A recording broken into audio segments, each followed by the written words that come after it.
Many thanks for staying with us in the newsroom. The Senate has confirmed the appointment of Farouk Yahaya as the new Chief of Army Staff. The Red Chamber took the decision following the consideration of the report of its Joint Committee on Defense and Army led by Senators Aliyu Wamako and Ali Ndume. President of the Senate Ahmad Lawan had on June 2nd referred the request of President Muhammadu Buhari for Yahaya's confirmation to the committees. The Defense Committee, which is chaired by Wamako, was mandated to be the lead panel to screen the newly appointed Army Chief. Yahaya has been serving in acting capacity following the death of his predecessor Ibrahim Attahiru, who died in a military plane crash in Kaduna. And President Muhammadu Buhari has approved the composition of the federal government's team to engage with Twitter over the recent suspension of its operations in Nigeria. The Minister of Information and Culture, Lai Mohammed, who will chair the team, announced the approval in a statement in Abuja on Tuesday, following the indefinite suspension of its operation in Nigeria for activities capable of undermining Nigeria's corporate existence. Twitter wrote to President Buhari seeking to engage with the federal government over the suspension with a view to charting a path forward. And the President of the Senate, Ahmad Lawan, on Tuesday read an official communication from President Muhammadu Buhari asking the National Assembly to approve a supplementary budget of 895 billion naira.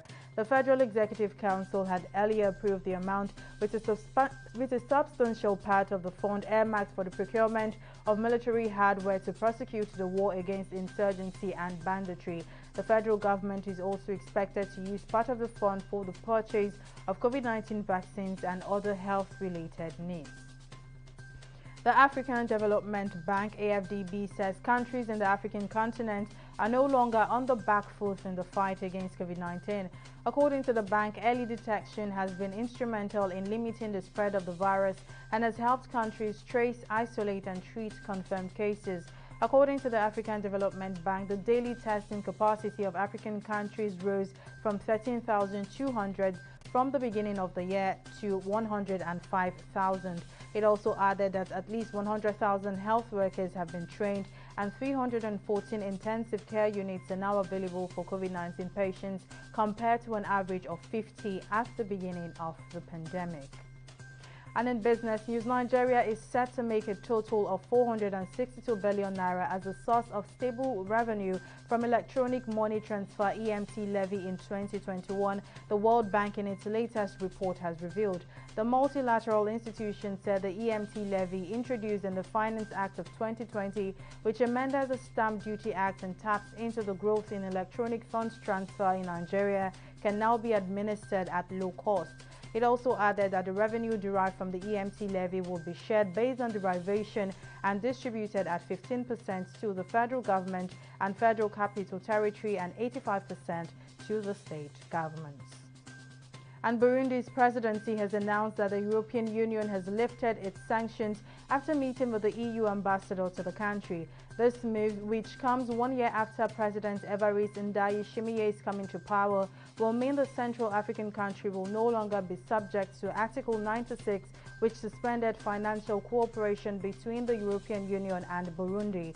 The sanctions, which also include the blacklisting of several members of the regime, were imposed in 2016, which in turn stirred a wave of protest against the EU.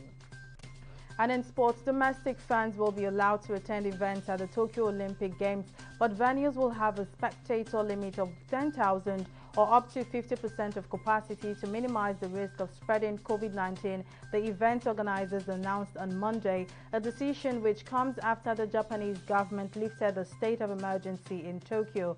Meanwhile, Japanese Prime Minister Yoshihide Suga, during a briefing, said if a new state of emergency is declared during the Games due to the pandemic, the event might then have to take place behind closed doors. Japan is moving ahead with staging the multi-billion-dollar games, which were delayed by a year due to the pandemic. That's all on the newsroom. We'll be back at the top of the hour with more updates. Do stay with us.